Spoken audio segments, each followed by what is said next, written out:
If you see someone eating alone at a restaurant or walking by themselves in a park, what is your first thought? Do you think they're lonely? Do you think they're sad? Or do you think they have no friends? Here's the twist. Sometimes that scene isn't a warning sign, it's a sign of peace. Society trained us to believe that being alone is a failure. We're told humans are social animals, and silence is something to be filled. But for a specific group of people, being alone isn't a prison, it's a palace. They aren't antisocial. They aren't depressed. They've just discovered a secret the noisy world forgot. Today, let's look at the psychology of people who genuinely enjoy being alone. First, we need one crucial distinction. There's a massive difference between loneliness and solitude.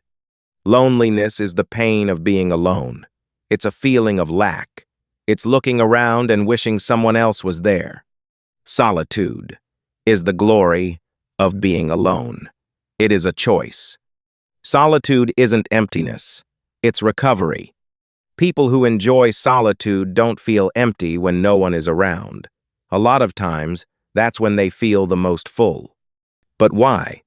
One reason is simple. Some brains are more sensitive to stimulation. Same world, different volume. Think of social interaction like spicy food. Some people need a lot of it to feel satisfied. The loud party, the constant chatter, the high-energy room, that's what feels normal to them. But others don't need that much. A little goes a long way. So for you, a crowded room isn't fun. It's sensory overload, too much spice. But a quiet room, a book, a solo walk, that isn't boring. That's the perfect dose.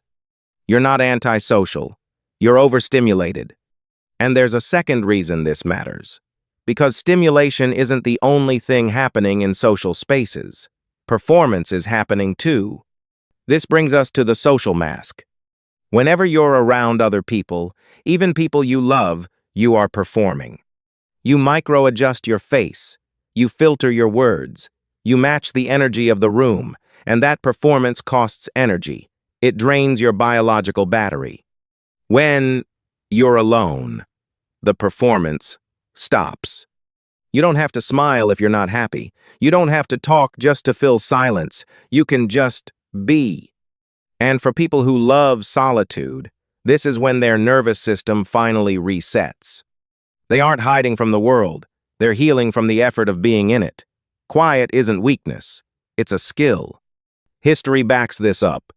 Isaac Newton, Einstein, Virginia Woolf. They didn't do their best work in a brainstorming session. They did it in solitude. Deep work requires deep silence. So if you're someone who needs time alone to function, stop apologizing for it. In a world that can't stop talking, being comfortable in silence is rare. It means you're emotionally self-sufficient. It means you choose friends because you want them, not because you need them to fix your boredom.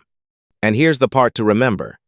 If you need solitude, schedule it like medicine, not like a guilty pleasure. Protect your quiet, the way other people protect their weekends. Because the ability to enjoy your own company is the ultimate freedom. If you can be happy when you are completely alone, then you are safe, no matter where you are. I'm curious, are you someone who recharges in silence, or do you prefer the energy of a crowd? Let me know in the comments. And if you enjoyed this moment of quiet, subscribe for more.